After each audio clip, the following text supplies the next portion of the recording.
어른들의 이야기를 통해서 우리가 삶의 지혜를 배우게 되는 순간들이 있습니다. 체로키 인디언들 가운데 한 할아버지가 손자를 무릎에 앉혀놓고 이야기를 해줍니다. 얘야, 재밌는 이야기 들려줄까? 하면서 이야기를 하시는데요. 모든 사람 안에는, 그 마음 안에는 두 마리 늑대가 살고 있단다.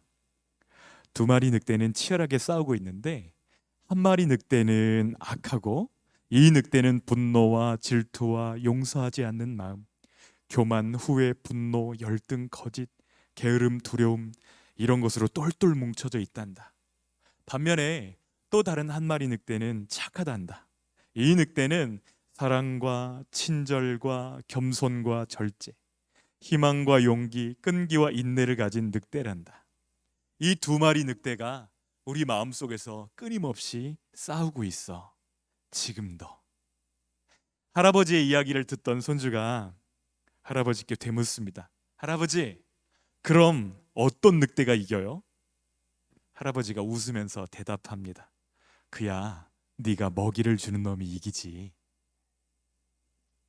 단순한 이야기인 것 같지만 우리 마음속은 실제로 두 마음의 싸움터입니다. 내 마음대로와 주 뜻대로 이 두 마음이 끊임없이 갈등하고 싸웁니다. 여러분, 누가 이길까요?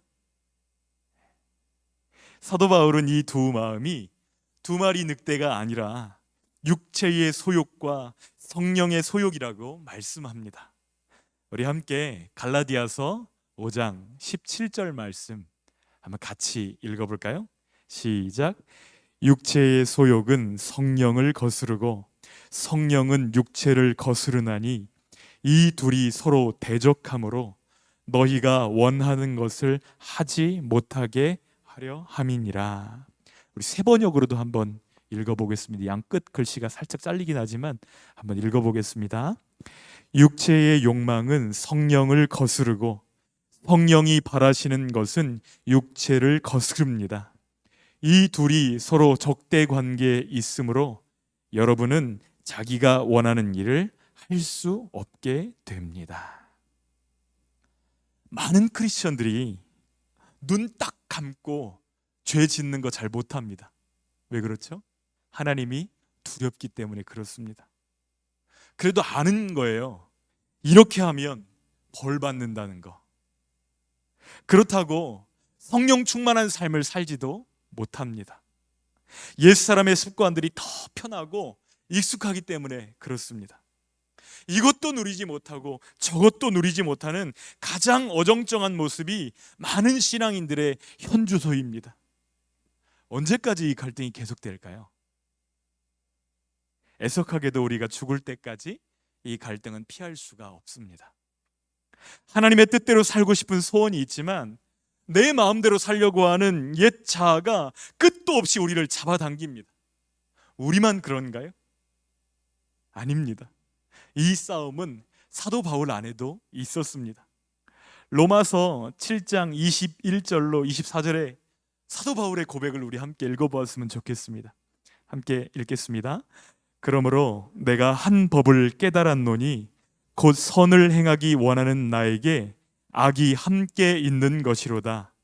내 속 사람으로는 하나님의 법을 즐거워하되 내 지체 속에서 한 다른 법이 내 마음의 법과 싸워 내 지체 속에 있는 죄의 법으로 나를 사로잡는 것을 보는도다. 오호라, 나는 곤고한 사람이로다. 이 사망의 몸에서 누가 나를 건져내랴. 사도 바울 안에도 같은 싸움이 있었습니다. 주 뜻대로 사는 것이 결코 쉽지 않다는 것을 보여주는 고백입니다. 더군다나 우리는 우리 안에서 우리를 죄로 잡아끄는 육의 힘을 이겨낼 능력도 없습니다. 무슨 말이죠? 우리가 열심히 절제하고 결심한다고, 우리가 노력한다고 해서 하나님의 뜻대로 살 수 있는 것이 아니라는 말입니다. 왜 그렇죠? 태어날 때부터 지금 이 순간까지 우리에게 익숙한 것이 육적인 삶입니다. 한번 오른손잡이에게 왼손으로 가위질을 해보라고 시켜보면 잘할 수 있을까요? 어렵습니다. 불편합니다. 부자연스럽습니다. 왜 그렇죠? 오른손 쓰는 것이 익숙하니까요. 신기한 것은 내 마음대로 사는 것은 아무 생각하지 않아도 그냥 쉽게 잘 되는데, 하나님 뜻대로 사는 것은 많은 생각이 필요합니다. 그런데 생각대로 살지 않으면 결국에는 사는 대로 행동하게 됩니다. 철학자 폴 부르제의 말인데요, 되는 대로 살면 안 됩니다. 되는 대로 생각 없이 살면 내 마음대로 살다가 주님의 귀한 뜻과 계획, 우리를 구원하신 그 귀한 목적 다 낭비하게 됩니다. 어떤 사람들은 질문합니다. 되는 대로 사는 것, 내 마음대로 사는 것이 그렇게 나쁜 일인가요? 여러분, 나쁜 일인가요? 이에 대해서 성경은 하나님을 떠난 자유가 죄의 원뿔이라고 말씀하십니다. 에덴 동산에서 시작된 죄의 본질은 주 뜻대로가 아니라 내 맘대로 살기로 선택하는 것입니다. 여러분, 아이들은 어떤가요? 어려서부터, 아니 태어날 때부터 자기 마음대로 하려고 합니다. 아이들이 가장 많이 보는 애니메이션 프로그램이 있습니다. 그래서 여기에다 통영자를 붙여가지고 뽀통영이라고 부릅니다. 여러분, 뽀로로 보신 적 있나요? 아이들이 하도 이 뽀로로를 많이 찾아서 보길래 저도 같이 앉아서 보았습니다. 보는데 아이들의 욕구가 굉장히 많이 반영되어 있더라고요. 근데 보면서 깜짝 놀란 것이 하나 있습니다. 여러 편을 보았는데 여러 편에 공통적으로 없는 것이 있었어요. 무엇이 없냐면 뽀로로에는 어른들이 없습니다. 그 안에 어른들이 없어요. 내 마음대로 살기를 부추기는 그 애니메이션 안에 깔려있는 장치들을 보면서 다시 한번 놀라게 되었습니다. 좋은 부모의 역할은 아이의 죄악된 욕구를 제어해 주는 것입니다. 아멘이십니까? 스마트폰으로부터 아이를 구하라 라는 강의를 들은 적이 있습니다. 책으로도 나왔는데요, 권장희 소장 책인데, 이 책에 보면은 스마트폰을 쓰는 빈도가 높아질수록 전두엽 활동이 눈에 띄게 줄어든다는 것을 알려주고 있습니다. 전두엽이 어떤 기관이냐면 기억력, 사고력, 추리력, 계획, 운동, 감정, 문제 해결 등 아주 고등 추리를 하는 고도의 사고 능력은 다 전두엽에서 나오는데, 스마트폰을 쓰면 쓸수록 전두엽이 움직이질 않고 다른 뇌만 조금씩 반응을 보이는 거예요. 그러니까 아이들한테 스마트폰을 주면 애들이 똑똑해질까요? 멍청해질까요? 이름은 스마트폰인데 멍청해진다는 거예요. 참 아이러니하게도 아이폰을 개발한 실리콘밸리의 과학자들은 자기 아이들에게 아이폰을 주지 않습니다. 아이러니하죠? 왜 그렇게 할까요? 제어할 수 없다는 것을 알고 있어요. 여러 과학 잡지에서 밝혀낸 사실이 있는데, 스마트폰에 중독된 사람의 뇌는 약물 중독자의 뇌와 같은 증상을 보입니다. 결과가 불을 보듯 뻔한데 아이들은 제멋대로 하려고 합니다. 그런 모습을 바라볼 때 부모님들은 속이 썩는다고 하죠. 그렇죠? 정말 썩는다는 표현이 딱 맞는 것 같아요. 그런데 그것이 바로 우리들이 하나님의 뜻대로 하지 않을 때, 주 뜻대로 하지 않고 내 마음대로 살려고 할 때 하나님이 나 때문에 속 썩고 계시는 그 마음과 꼭 같은 마음입니다. 요즘 새벽마다 묵상하는 본문이 예레미야서입니다. 예레미야서인데 하나님이 예레미야 선지자에게 40년 동안 한결같이 한 메시지를 전하라고 계속해서 도전하십니다. 그 메시지는 무엇이냐면 돌아오라는 거예요. 하나님께 돌아오라는 것입니다. 계속해서 이 말씀을 외치지만 이스라엘 백성들이 예 주님 하면서도 몸으로는 꼼짝하지 않습니다. 진짜로 돌아오는 게 아닌 것이죠. 예레미야가 그 모습을 보면서 속이 썩습니다. 사람들은 그 이야기 듣기 싫어합니다. 돌아오지 않으면 망한다, 심판당한다. 귀를 막고 듣기 싫어합니다. 더 나아가서는 예레미야를 죽이려고까지 합니다. 듣기 싫어하는 메시지를 계속해서 전하라고 하나님께서 말씀하십니다. 얼마나 힘들어요. 내 마음은 너무나 괴로운데 돌아오지 않는 그 사람들을 바라보면서 더 아파하시는 하나님의 마음과 만날 때에 예레미야는 눈물을 멈출 수가 없는 것입니다. 이것이 예레미야의 아픔입니다. 그러면 우리는 어떻게 기도해야 되죠? 뜻이 하늘에서 이루어진 것 같이 땅에서도 이루어지이다. 한번 다시 한번 읽어볼까요? 뜻이부터 읽겠습니다. 띄워주실래요? 네. 시작. 뜻이 하늘에서 이루어진 것 같이 땅에서도 이루어지이다. 여러분, 이 기도가 무슨 뜻일까요? 그리고 왜 이렇게 기도해야 될까요? 이 기도가 의미하고 있는 바를 잘 몰라서 소중한 기도가 낭비되고 있습니다. 이 기도에 담긴 두 가지 의미를 살펴보고자 하는데요. 하이델베르크 류문답에 보면은 124문에 셋째 간구는 무엇입니까? 해서 이 기도의 뜻을 질문하면 답하는 내용이 기록되어져 있습니다.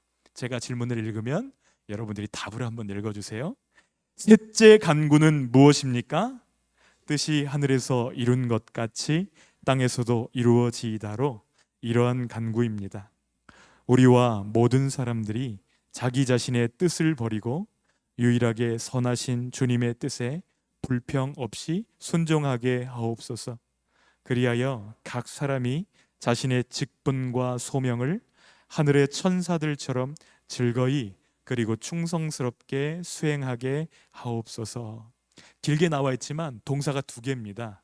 첫 번째는 순종하게 하옵소서, 두 번째는 충성하게 하옵소서. 그래서 이 뜻이 하늘에서 이룬 것 같이 땅에서도 이루어지이다, 이 기도는 크게 두 가지 뜻을 가지고 있습니다. 첫째 의미는 순종입니다.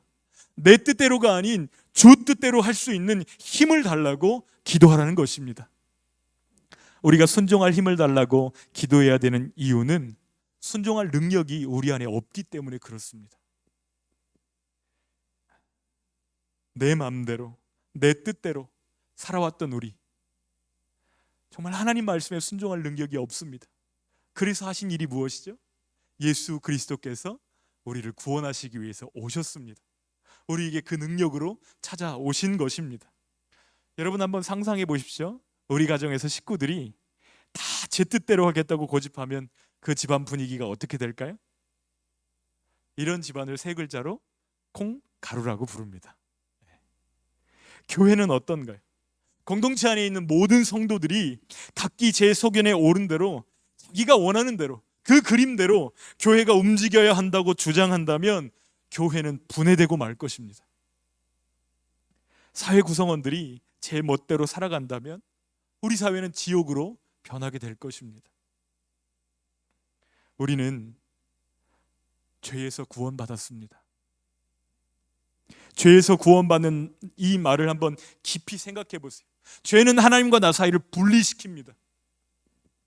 내 마음의 노예가 돼서 내 마음대로 살려고 하는 죄성 때문에 우리는 마귀의 낚시질에 여지없이 걸려듭니다. 그러나 예수님은 그런 우리를 구원하기 위해서 오셨습니다. 예수님이 오신 목적, 요한복음 6장 38절에 그것을 말씀하시는데요. 한번 같이 읽어보겠습니다. 내가 하늘에서 내려온 것은 내 뜻을 행하려 함이 아니요 나를 보내신 이의 뜻을 행하려 함이니라. 예수님이 오신 이유가 무엇이라고요? 내 뜻이 아니라 나를 보내신 하나님의 뜻을 행하려고 오셨다고 말씀하셨습니다. 내가 이 세상에 왜 왔지? 이 목적을 늘 기억하셨습니다. 잊지 않으셨어요. 또한 예수님은 하나님의 뜻을 행하는 것을 당신의 양식처럼 여기셨다고 말씀하십니다. 요한복음 4장 34절 말씀 함께 읽어볼까요? 시작. 예수께서 이르시되 나의 양식은 나를 보내신 이의 뜻을 행하며 그의 일을 온전히 이루는 이것이니라. 예수님의 양식이 무엇이라고요? 하나님의 뜻을 행하는 것. 밥을 먹듯이 하나님의 뜻에 순종하셨다는 것을 밝히 보여주고 계십니다. 우리는 왜 이 기도를 드려야 되죠? 예수님도 하나님의 뜻을 행하시기 위해서 기도하셨기 때문입니다. 누가복음 22장 42절 44절 말씀 우리 한번 같이 읽어보겠습니다. 이르시되 아버지여 만일 아버지의 뜻이거든 이 잔을 내게서 옮기시옵소서. 그러나 내 원대로 마시옵고 아버지의 원대로 되기를 원하나이다 하시니. 44절도 한번 읽어볼까요? 시작. 예수께서 힘쓰고 애써 더욱 간절히 기도하시니 땀이 땅에 떨어지는 핏방울같이 되더라. 예수님이 왜 기도하셨죠? 내 원대로가 아니라 아버지의 원대로 되기를 원합니다. 제가 그렇게 순종하기를 원하고 그런 힘을 주시기를 원한다고 간구한 것입니다. 그런데 그 간구하는 태도가 기록되어져 있는데, 의사였던 누가는 예수님의 기도하는 장면을 정말 리얼하게 묘사하고 있습니다. 예수님이 땀을 흘리시면서 기도하시는데 그 땀방울이 핏방울과 같이 되었다고 기록하십니다. 하나님의 뜻을 행하는 것 결코 쉬운 일이 아닙니다. 그러나 예수님께서는 기도로 이 일을 행할 수 있다고 우리에게 몸소 보여주신 것입니다. 여기서 아버지의 원, 하나님의 뜻은 무엇이죠? 예수 그리스도를 향한 하나님의 뜻, 우리를 구원하시기 위해서 그 아들 예수 그리스도가 십자가에 죽으시는 것입니다. 내가 죽는다, 이것을 놓고 기도하시는 것이죠. 그런데 이 기도의 결과는 무엇입니까? 순종하시되 끝까지 순종할 수 있도록 하나님이 힘을 주셨다는 것입니다. 거기서 끝났을까요? 아니죠. 예수님은 죽으시고 부활하신 줄 믿습니다. 예수님도 드리셨던 이 기도, 제 마음대로 살지 않고 하나님의 뜻대로 살기를 원합니다. 주님, 저에게 힘을 주십시오. 순종, 이것이 뜻이 하늘에서 이루어진 것 같이 땅에서도 이루어지다의 첫 번째 의미입니다. 두 번째 의미는 무엇일까요? 충성입니다. 하늘에서 천사들이 하나님의 명령과 계획을 충성스럽게 수종들듯이 이 땅에서 내게 주신 직분과 소명을 즐겁고 충성스럽게 감당할 수 있도록 하나님 도와달라는 기도입니다. 하나님은 우리에게 많은 일을 맡겨주십니다. 이 땅에서 살아가는 동안 여러 가지 책임을 우리에게 맡겨주십니다. 아주 작은 아이들도 가정에서든 학교에서든 무언가를 책임지고 살아갑니다. 우리는 어떻게 내게 주신 직분과 그 자리를 끝까지 충성스럽게 감당할 수 있을까요? 내 작은 삶으로 하나님의 크신 계획을 이루게 해달라고 기도해야 될 줄 믿습니다. 여러분, 모든 것이 다 준비되어야 충성할 수 있는 것도 아니잖아요. 우리가 기도하면서 부족해도 충성하다 보면 그 충성이 온전하게 되는 것을 볼 수 있습니다. 제가 총신대학교에 다닐 때 그 총신대학교 중앙에 에덴동산이라는 곳이 있는데 거기에 큰 돌에다가 교훈을 새겨 놓았습니다. 교훈이 5가지입니다. 신자가 되라, 학자가 되라, 성자가 되라, 전도자가 되라, 목자가 되라. 이게 교훈인데요, 순서가 굉장히 중요합니다. 신자가 되라가 첫 번째고요, 목자가 되라가 맨 마지막입니다. 왜 이것을 교훈으로 해놨을까? 학교를 다니다 보니까 알게 되었어요. 이 순서를 반대로 하는 학생들이 되게 많더라고요. 1학년 때는 목사님 같은 믿음으로 들어왔다가 4학년 때는 믿음 없는 모습으로 졸업하는 그런 동기들을 보게 되었습니다. 그래서 신자가 되라가 첫 번째구나.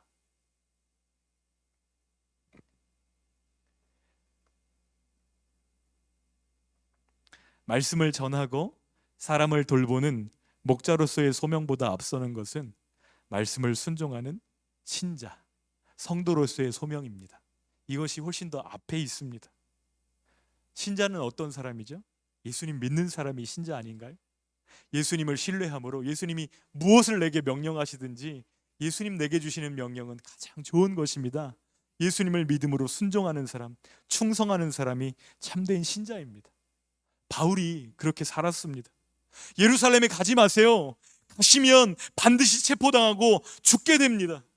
한 사람은 그 바울의 띠를 가져다가 들어서 보이면서 이 띠 임자를 결박해서 이방인의 손에 넘겨주게 될 거라고 말씀하셨습니다. 그때 바울이 대답합니다.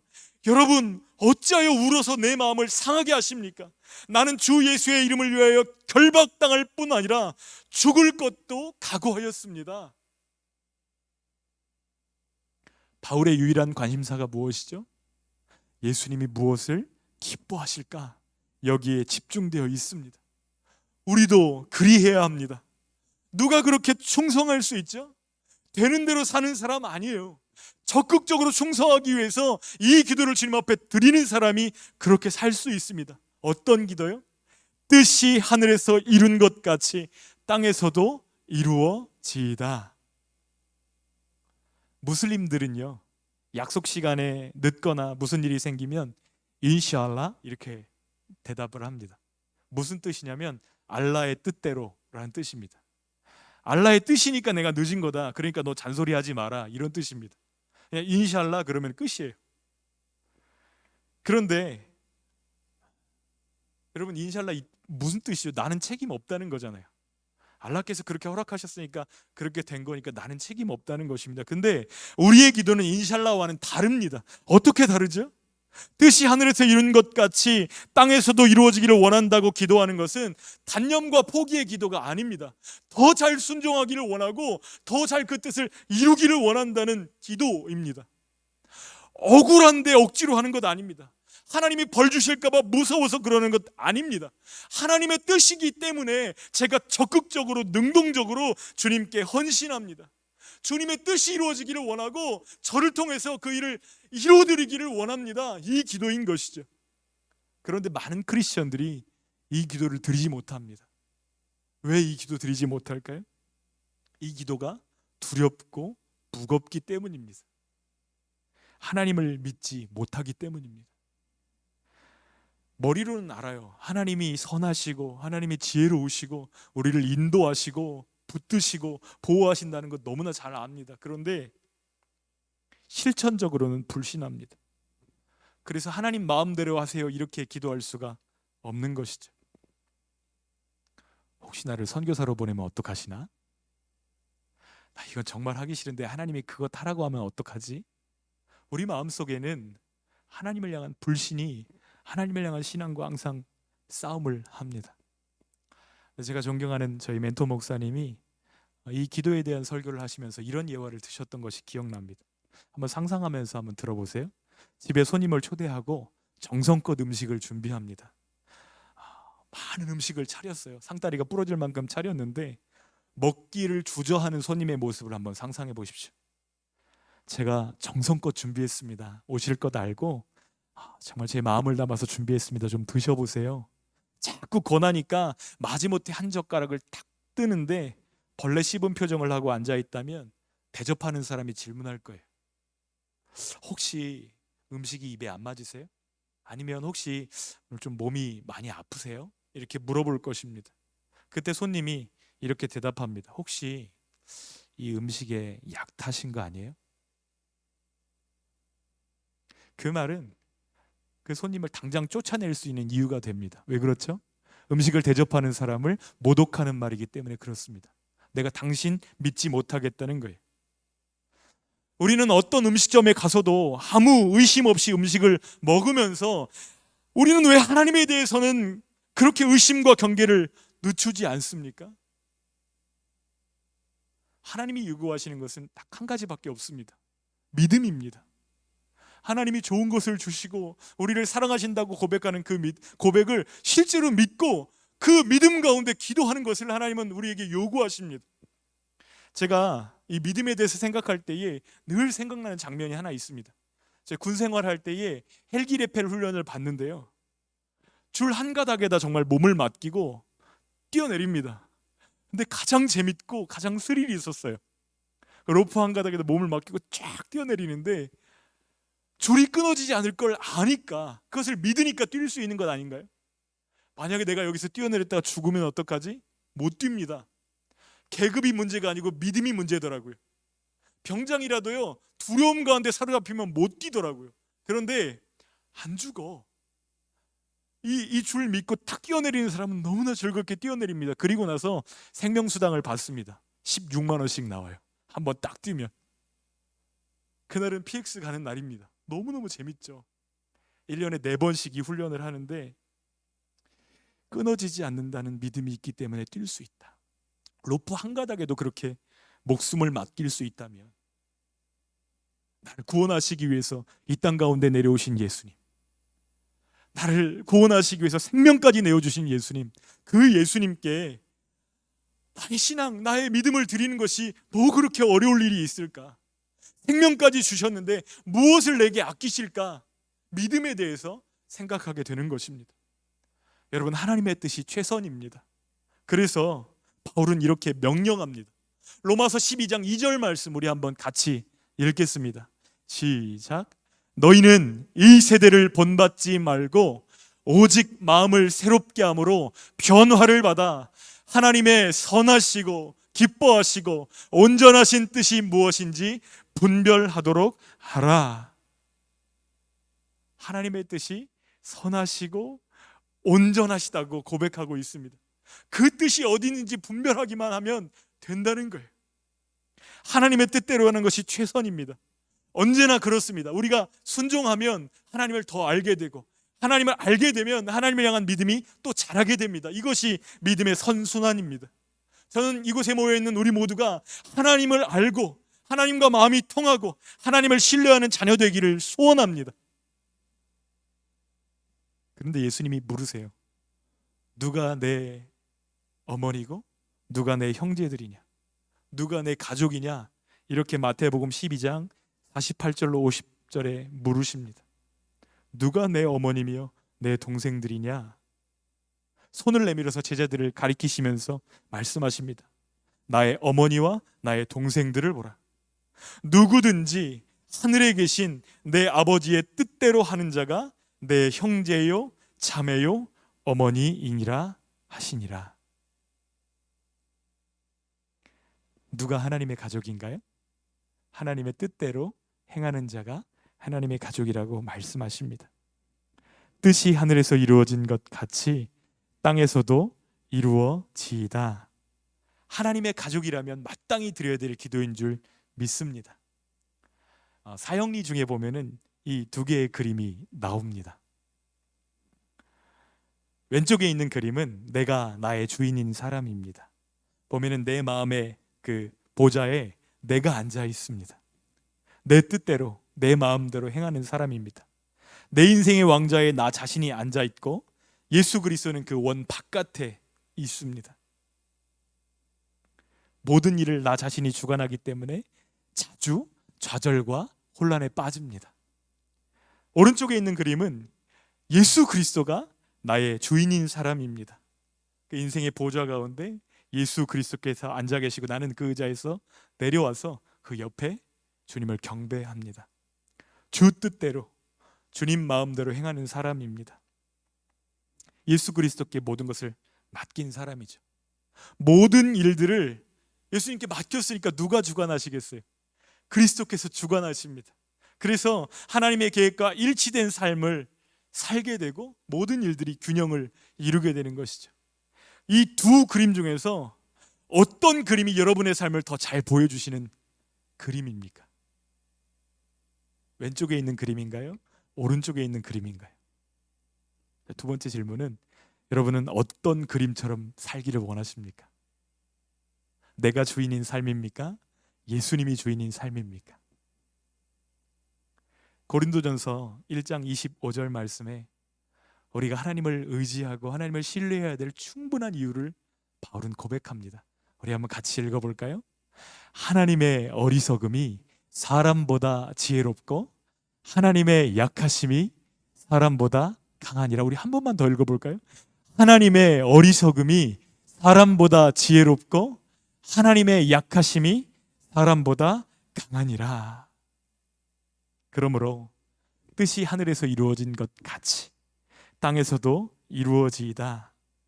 이렇게 기도하기를 원합니다. 이렇게 기도할 때에 마음속으로 고백하십시오. 주님, 주님이 저보다 지혜로우십니다. 주님, 주님이 저보다 강하십니다. 제가 주님의 뜻이라면 100% 순종하겠습니다.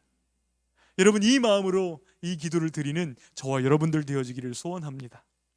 주 뜻대로가 가장 좋은 것입니다. 이것을 기억하고 순종하는 우리 되기를 원합니다.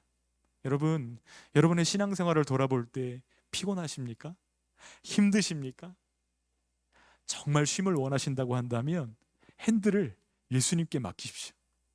여러분이 계속 운전하면 계속 피곤하실 거예요. 그러나 기도로 예수님께 핸들을 맡기시면 여러분 예수님 옆에서 쉬시면 됩니다. 예수님이 운전하실 때 풍경도 보고 대화도 하고 노래도 하실 수 있습니다. 어떻게 해요? 뜻이 하늘에서 이루어진 것 같이 땅에서도 이루어지이다.